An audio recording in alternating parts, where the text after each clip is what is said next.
Narinig mo na ang mga babae ay hindi maaaring humawak sa kaban ng tipan. Nakabasa ka na ng mga post sa social media, nakapanood ng mga maapoy na video na nagpapatunay na ang Biblia ay nagdidiskrimina sa mga babae sa pamamagitan ng pagbabawal sa kanila na lumapit sa pinakasagradong bagay ng Israel. Ang malamang na hindi mo pa naririnig ay ito, halos wala ring lalaki ang maaaring gumawa nito. 79.7% ng populasyong lalaki ng Israel ay parehong pinagbawalan. At nang iunat ng isang lalaki ang kanyang kamay upang hawakan ang bagay na yon na nababalot ng ginto, agad siyang nalagutan ng hininga. Ang katotohanang itinatago ng marami ay hindi tungkol sa kasarian. Ito ay tungkol sa isang bagay na mas malalim na sadyang pinalalampas ng karamihan sa mga modernong interpretasyon. Bago magpatuloy sa video, nais mo bang palakasin ang iyong buhay panalangin at makatulong pa sa paglago ng aming channel? Naghanda ako ng material na may higit sa 50 espesyal na panalangin upang gabayan ka. I-click ang link sa description at tulungan ang aming proyekto na ikalat ang salita ni Kristo. 1,446 na taon bago isilang si Kristo sa Bethlehem, isang pambihirang bagay ang nangyari sa disyerto ng Sinai. Bumaba si Moises mula sa bundok dala ang detalyadong mga tagubilin para sa pagtatayo ng isang bagay na magpapabago sa espiritual na kasaysayan ng sangkatauhan. Hindi ito isang idolo tulad ng mga sinasamba ng mga Ehipto. Hindi ito isang estatwang ginto tulad ng guya na ginawa ng bayan ilang linggo lamang ang nakalilipas.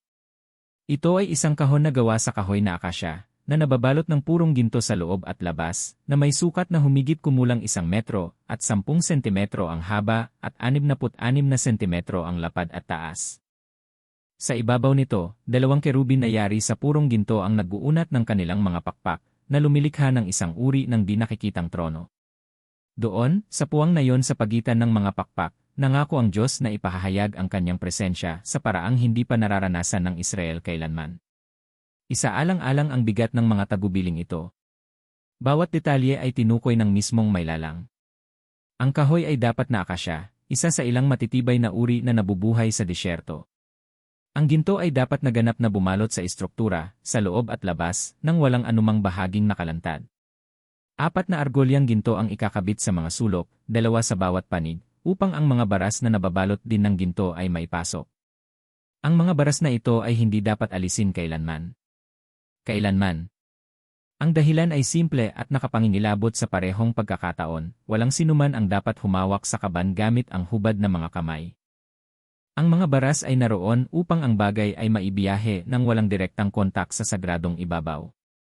Sa loob ng kahong ito ay ilalagay ang 3 bagay, ang 2 tabletang bato na naglalaman ng 10 utos na isinulat ng mismong daliri ng Diyos, isang gintong sisidlan na naglalaman ng isang bahagi ng mana, at ang baras ni Aaron na makahimalang na mulaklak. 3 bagay na kumakatawan sa kautusan, sa probisyon, at sa otoridad na itinalaga ng Diyos. 3 patotoo ng tipan sa pagitan ng maylalang at ng kanyang piniling bayan. Ang takip ng kaban, na tinatawag na propesyatoryo o kaporet sa wikang Hebreo, ay hindi lamang isang dekoratibong takip. Ito ang dako kung saan, minsan sa isang taon, ang dakilang saserdote ay magwiwisik ng dugo ng sakripisyo upang gumawa ng pagbabayad sala para sa mga kasalanan ng buong bansa. Ngayon ay isipin ang pagiging komplikado ng sistema na nabuo sa paligid ng bagay na ito. Ang Israel ay may 12 lipi. 12 malalaking angkan na nagmula sa mga anak ni Jacob. Reuben, Simeon, Levi, Judah, Dan, Naphtali, Gad, Aser, Isakar, Zabulon, Jose, at Benjamin. Humigit kumulang 600,000 pamilya sa kabuuan, ayon sa ilang pagtatantya, kapag binilang lamang ang mga lalaking nasa hustong gulang sa pag-alis sa Ehipto. Idagdag pa ang mga babae, bata, at matatanda, at ang populasyon ay aabot sa pagitan ng 2 at 3 milyong tao. Sa napakalaking bilang na ito, ilan ang may pahintulot na lumapit man lamang sa kaban? Ang sagot ay ikagugulat ng mga nag-iisip na ang pagbabawal ay tungkol sa mga babae. Sa lahat ng 12 lipi, isa lamang ang inihiwalay para sa serbisyong panrelihiyon, ang lipi ni Levi. Inalis na nito ang 11 bahagi ng 12 ng populasyong lalaki. Ang mga lalaki mula kay Reuben ay hindi maaaring humawak sa kaban. Ang mga lalaki mula kay Judah ay hindi maaari. Ang mga mandirigma mula kay Benjamin ay hindi maaari. Ang mga mangingisda mula kay Zabulon ay hindi maaari. Ang mga mangangalakal mula kay Isakar ay hindi maaari. Wala sa kanila. Ang pagiging lalaki ay hindi otomatikong nagbibigay ng anumang karapatan sa pag-access sa pinakasagradong bagay ng Israel. Ang pagkalalaki mismo ay hindi nagbubukas ng anumang pinto ng tabernakulo. Ngunit kahit sa loob ng lipi ni Levi, nagpatuloy ang mga pagbabawal. Si Levi ay nagkaroon ng 3 anak, Gerson, Kohat, at Merari. Bawat isa sa mga anak na ito ay nagmula sa isang angkan na may mga tiyak na responsibilidad. Ang mga Gersonita ang nag-aalaga sa mga kurtina, mga takip, at sa labas na looban ng tabernakulo. Ang mga Merarita ang nagbibiyahe ng pisikal na istruktura, ang mga tabla, mga baras, mga haligi, at mga tuntungan. Ang mga Kohatita lamang ang may responsibilidad na magbiyahe ng mga sagradong kasangkapan, kabilang ang kaban. 2/3 ng mga Levita ay otomatikong hindi kasama sa anumang kontak sa pinakabanal na bagay ng Israel. At hindi pa tayo tapos magbilang. Sa loob ng angkan ni Kohat, mayroong ilang pamilya. Amramita, Izarita, Hebronita, Uzielita. Ngunit kahit sa mga Kohatita, mayroong isang mahalagang pagkakaiba. Ang mga bilang kabanata 4 ay malinaw na nagsasabi na ang mga Kohatita ay maaaring magbuhat ng mga sagradong kasangkapan, ngunit hindi nila maaaring hawakan ang mga ito ng direkta. Versikulo 15, ngunit huwag nilang hahawakan ang mga banal na bagay, kung gagawin nila ito, sila ay mamamatay. Binuhat nila ang kaban sa pamamagitan ng mga baras, nang hindi kailanman sumasayad sa mga bagay mismo. At bago pa man nila hawakan ang mga baras, kailangan munang kumilos ng ibang pamilya. Ang mga direktang inapo lamang ni Aaron, ang dakilang saserdote, ang may pahintulot na humawak sa mga sagradong bagay at takpan ang mga ito bago ang pagbibiyahe. Si Aaron ay anak ni Amram, na anak ni Kohat, na anak ni Levi. Isang solong linya sa loob ng isang solong angkan sa loob ng isang solong lipi sa loob ng isang solong bayan. Kapag pinag-uusapan natin kung sino ang epektibong makakahawak sa kaban ng tipan, pinag-uusapan natin ang marahil 100 lalaki sa anumang henerasyon. 100 sa gitna ng milyon-milyon. Pagmasdan kung ano ang ibig sabihin nito. Kung ikaw ay isang lalaking Israelita na ipinanganak sa lipi ni Juda, ikaw ay kasing bawal na humawak sa kaban gaya ng sinumang babae. Kung ikaw ay isang matapang na mandirigma ng Benjamin na nakipaglaban sa mga digmaan sa ngalan ng Diyos, ikaw ay kasing bawal gaya ng sinumang 10 taong gulang na batang babae. Kung ikaw ang mismong hari ng Israel, na pinahiran ng propeta, na pinili ng Diyos, hindi mo pa rin maaaring hawakan ang kaban. Si David, ang lalaking ayon sa puso ng Diyos, ay hindi maaari. Si Solomon, ang pinakamatalino sa mga hari, ay hindi maaari. Ang pagbabawal ay hindi kailanman tungkol sa kasarian. Ito ay tungkol sa tungkulin. At dito tayo dumarating sa kwentong tiyak na nagpapatunay sa puntong ito. 2 Samuel Kabanata 6. Nagpasya si Haring David na dalhin ang kaban ng tipan sa Jerusalem. Ang kaban ay nanatili ng 20 taon sa bahay ng isang lalaking nagdangalang Abinadab, sa Kiryat Jearim, halos nakalimutan na noong magulong paghahari ni Saul. Si David, na ngayon ay matatag na bilang hari, ay nais ibalik ang sentralidad ng pagsamba sa Diyos. Nais niyang ang banal na presensya ay manahan sa kanyang kabisera. Ang intensyon ay marangal. Ang pagsasagawa ay magiging sakuna. Nagtipon si David ng 30,000 piling lalaki ng Israel para sa prosesyon. Inilagay ang kaban sa isang bagong karwahe na hila ng mga baka. Napapansin mo ba ang kabalintunaan? Isang karwahe.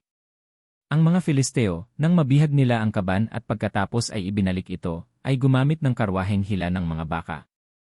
Si David, nang hindi namamalayan, ay ginagaya ang paganong pamamaraan sa halip na sundin ang mga tagubilin na ibinigay ng Diyos kay Moises.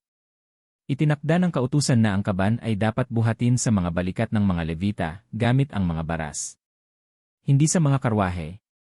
Hindi ng mga baka. Sa mga balikat ng mga itinalagang lalaki. Ang prosesyon ay nagpapatuloy na may musika, sayaw, at pagdiriwang. Mga alpa, mga salteryo, mga pandereta, mga pumpiyang. Ang buong Israel ay nagagalak sa harap ng Panginoon. 2 anak ni Abinadab, si Uza at si Ahio, ang gumagabay sa karwahe. Dumating sila sa gikan ni Nakon. Ang mga baka ay natisod. Ang karwahe ay mapanganib na gumiwang. Ang kaban ay nagsimulang tumagilid. At doon ito nangyari. Iniunat ni Uza ang kanyang kamay. Hinawakan ang kaban. Agad siyang nalagutan ng hininga. Ganap na katahimikan. Huminto ang musika. Tumigil ang mga sayaw. 3 milyong tao ang naparalisa sa takot. Ang mismong Haring David ay nagalit at natakot sa parehong pagkakataon. Sinasabi ng teksto na siya ay namighati, ngunit natakot din tinawag niya ang dakong iyon na Perez Uza, na ang ibig sabihin ay pagputok laban kay Uza. Isang marka sa mapa upang ipaalala sa lahat ang nangyayari kapag ang mga banal na tagubilin ay binaliwala. Isipin kung ano ang inihahayag ng kwentong ito. Si Uza ay lalaki.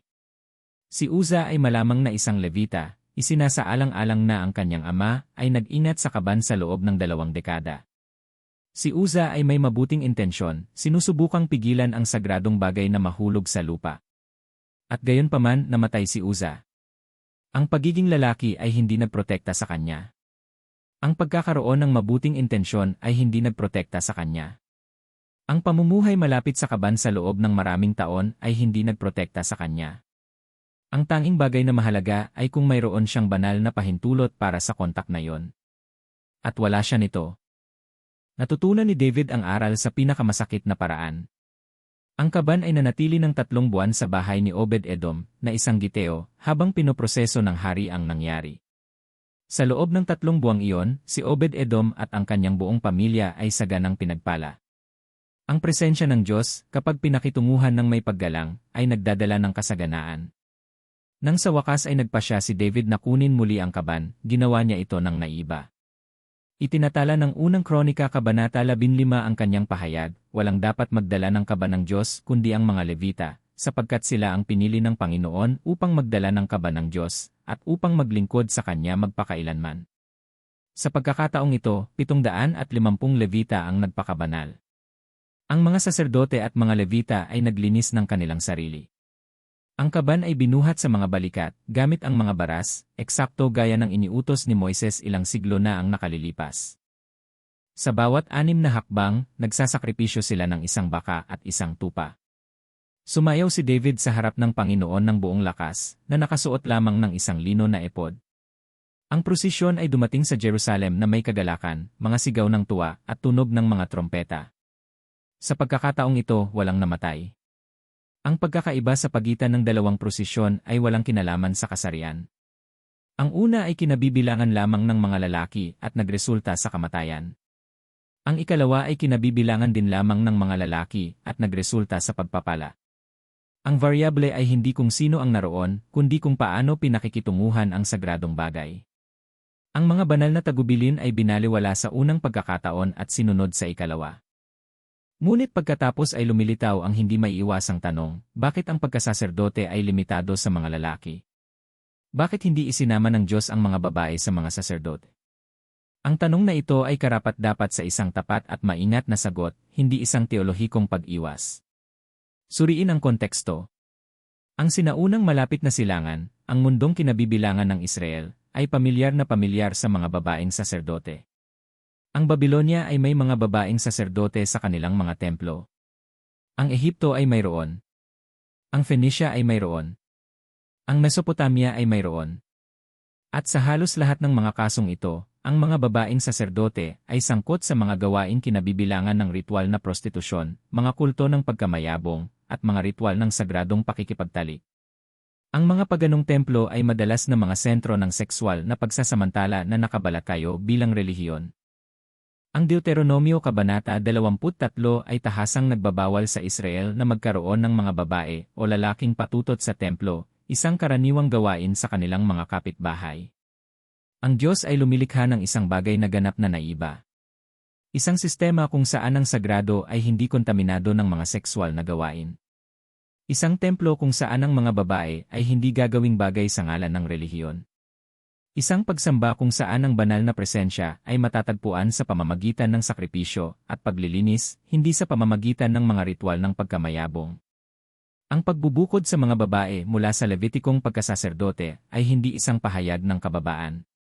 Ito ay isang proteksyon laban sa pagsipsip ng mga paganong gawain na nagpapababa sa dangal ng mga babae. Isaalang-alang din ang kalikasan ng gawaing pansaserdote. Ang mga saserdote ay natutulog ng salit-salit sa tabernakulo. Nanatili silang malayo sa kanilang mga pamilya sa loob ng maraming araw. Humahawak sila ng mabibigat na hayop para sa sakripisyo. Nagtatrabaho sila sa isang kapaligiran kung saan ang patuloy na kontak sa dugo, lamang loob, at mga bangkay ay hindi maiiwasan. Sa sistema ng ritual na kalinisan ng Israel, ang pagdaloy ng dugo ay nagdudulot ng pansamantalang karumihan. Ang mga babae ay nagreregla ng regular na magiging sanhi ng kanilang ritual na karumihan sa loob ng humigit kumulang 1 linggo bawat buwan. Sa panahong ito, hindi sila maaaring humawak ng mga banal na bagay o pumasok sa santuaryo. Hindi ito isang parusa o pahayag ng kababaan. Ipinapakita ng Levitiko Kabanata 15 na ang mga lalaki ay nagiging marumi rin dahil sa mga pagdaloy ng katawan. Ang anumang paglabas ng semilya ay nagiging sanhi ng karumihan ng lalaki hanggang sa paglubog ng araw. Ang anumang patuloy na pagdaloy ay nagiging sanhi ng karumihan ng lalaki habang ito ay tumatagal at 7 araw pa pagkatapos. Ang ritual na karumihan ay hindi tungkol sa kasalanan o dangal. Ito ay tungkol sa kalapitan sa mga natural na proseso na kinabibilangan ng dugo, semilya, o kamatayan, at ang pangangailangan para sa paglilinis bago pumasok sa presensya ng isang banal na Diyos. Ang isang saserdote ay kailangang laging handa para sa serbisyo sa anumang oras. Kailangan niyang makapasok sa santuwaryo nang walang paunang abiso kapag may lumitaw na emerhensya. Ang lohistika ng isang pagkasaserdote na kinabibilangan ng mga taong may regular na panahon ng ritual na karumihan ay magiging hindi praktikal sa partikular na sistemang iyon. Hindi imposible sa mga tuntunin ng dangal, kundi hindi praktikal sa mga tuntunin ng operasyon. Isipin ngayon ang tunay na ginagawa ng mga babae kaugnay ng tabernakulo. Binabanggit sa Eksodo Kabanata 35 ang mga babaeng may matalinong puso na nag-ikid gamit ang kanilang mga kamay at nagdala ng kanilang inikid. Asul, purpura, at pulang sinulid, at mainam na lino. Ang mga babae ay nag-ambag ng kanilang mga tansong salamin upang gawin ang tansong palanggana kung saan ang mga saserdote ay naglilinis ng kanilang sarili. Ang mga babae ay nag-aalay ng mga sakripisyo para sa kanilang mga kasalanan, para sa panganganak, para sa kanilang mga paglilinis. Ang mga babae ay umaawit gaya ni Miriam na kapatid ni Moises. Ang mga babae ay nagpopropesya, gaya ni Deborah, Hulda, at ang asawa ni Isaias. Ang mga babae ay pinahahalagahan, pinararangalan, at kabilang sa espiritual na buhay ng Israel. Ang naratibo na ang mga babae ay hindi maaaring humawak sa kaban bilang patunay ng biblikal na misogyny ay gumuho kapag sinuri ng tapat. Ang mga lalaki ay hindi rin maaari. Ang napakalaking karamihan ng mga lalaki ay kasing bukod gaya ng sinumang babae. At nang sumubok ang isang lalaki, namatay siya. Ang issue ay hindi kailanman tungkol sa kasarian. Ito ay tungkol sa sagradong tungkulin na itinalaga sa isang tiyak na pamilya sa loob ng isang tiyak na lipi. Pagmasdan kung paano ganap na binabago ng bagong tipan ang katotohanan ito. Ang tabing ng templo, na naghihiwalay sa kabanal-banalang dako mula sa natitirang bahagi ng santuaryo, ay nahati mula sa itaas hanggang sa ibaba sa sandaling mamatay si Jesus sa krus. Mateo Kabanata 27. Ang tabing na iyon ay kumakatawan sa hadlang sa pagitan ng sangkatauhan at ng direktang presensya ng Diyos. Ang tabing na iyon ay naglalayo sa lahat, maliban sa dakilang saserdot minsan sa isang taon. At ang tabing na ito ay nahati. Hindi mula sa ibaba pataas na tila isang lalaki ang humati nito. Mula sa itaas pababa na tila ang Diyos ang nagbubukas ng daan. Sa bagong tipan, wala nang pangangailangan para sa mga tagapamagitan na saserdot upang ma-access ang presensya ng Diyos. Ipinahahayag ng unang Pedro Kabanata 2 na ang lahat ng Kristiyano, lalaki at babae, ay makaharing pagkasaserdote, bansang banal, bayang pag-aari. Ipinapahayag ng Galacia Kabanata 3 na kay Kristo walang lalaki o babae, sapagkat ang lahat ay isa kay Kristo Jesus. Hinihikayat tayo ng Hebreo Kabanata 4 na lumapit nang may pagtitiwala sa trono ng biyaya. Wala nang bawal na kaban. Wala nang naghihiwalay na tabing. Wala nang mga pagbabawal ng lipi, angkan o linya. Ang presensya ng Diyos na dati ay nananahan sa pagitan ng mga kerubin ng kaban ay nananahan na ngayon sa bawat nananalig sa pamamagitan ng Espiritu Santo. Unang Korinto Kabanata 3, hindi ba ninyo alam na kayo ay templo ng Diyos at ang Espiritu ng Diyos ay nananahan sa inyo? Tinutukoy ng unang Korinto Kabanata 6 na ang ating katawan ay templo ng Espiritu Santo. Mga lalaki at babae. Mga bata at matatanda. Mga Judyo at mga Hentil. Lahat ay pantay na pinananahanan ng parehong presensya na noong isang araw ay nakahimlay sa gintong takip ng isang kahoy na kahon sa disyerto. Ang babaeng humawak sa laylayan ng damit ni Jesus ay ritual na marumi sa loob ng 12 taon dahil sa pag-agos ng dugo. Sa lumang sistema, hindi man lang siya makakapasok sa looban ng templo. Nang hawakan niya si Jesus, sa halip na mahawahan siya, siya ay gumaling. Ang karumihan ay hindi dumaloy mula sa kanya patungo sa kanya. Ang kapangyarihan ay dumaloy mula sa kanya patungo sa kanya. Ang lumang sistema ay binaligtad. Ang kabanalan ay nakakahawa na ngayon, hindi ang karumihan. Si Maria Magdalena ang unang saksi ng muling pagkabuhay. Ang unang taong nakakita sa muling nabuhay na Kristo. Ang unang nakatanggap ng utos na humayo at sabihin sa iba. Sa isang kultura kung saan ang patotoo ng mga babae ay hindi tinatanggap sa mga hukuman, pinili ni Jesus ang isang babae upang maging unang tagapagpahayag ng pinakamahalagang balita sa kasaysayan. May sinasabi ito tungkol sa kung paano niya tiningnan ang mga babae at ang kanilang papel sa kaharian ng Diyos. Si Priscilla ay nagturo ng teolohiya kasama ang kanyang asawang si Aquila. Magkasama nilang tinuruan si Apolos, isang mahusay na mangangaral. Si Phoebe ay tinawag na diakonesa ng simbahan sa Cenchrea. Si Junia ay tinawag na tanyag sa mga apostol ni Pablo. Ang mga babae ay nanalangin at nagpropesya sa mga pagtitipon ng unang simbahan. Giniba ng Ebanghelyo ang mga hadlang na itinayo ng lumang sistema para sa mga partikular na dahilan sa kontekstong iyon. Bumalik na yon sa orihinal na tanong. Bakit hindi maaaring humawak ang mga babae sa kaban? Ang tapat na sagot ay, dahil halos walang sinuman ang maaaring gumawa nito. Ang tanong mismo ay nagdadala ng isang maling premise na ang pagbabawal ay partikular na laban sa mga babae. Hindi ito totoo. Ito ay isang functional na pagbabawal na naugnay sa pansaserdot na serbisyo, na para sa mga historikal, kultural, at praktikal na dahilan na partikular sa panahong iyon at konteksto, ay itinalaga sa isang tiyak na linyang lalaki. Isipin ang nangyari pagkatapos. Ang kaban ay naglaho. Nang wasakin ni Nabucodonosor ang Jerusalem noong 586 bago isilang si Kristo, ang kaban ay naglaho na lamang sa mga talaan. Marahil ay dinala ito sa Babylonia. Marahil ay itinago ito ni Jeremias, gaya ng iminumungkahi ng isang tradisyon sa ikalawang Makabeo. Marahil ay nawasak ito. Walang nakakaalam. Nang masakop ng Romanong general na si Pompey ang Jerusalem noong taong 70 ng panahong Kristiyano, naguluhan siya nang matuklasan na ang kabanal-banalang dako ay walang laman. Ang mga Judyo ay nagpapanatili ng isang bakanteng silid sa kanilang templo. Ang presensya na noong isang araw ay nananahan sa ibabaw ng kaban ay hindi na nangangailangan ng isang gintong kahon upang maipahayag.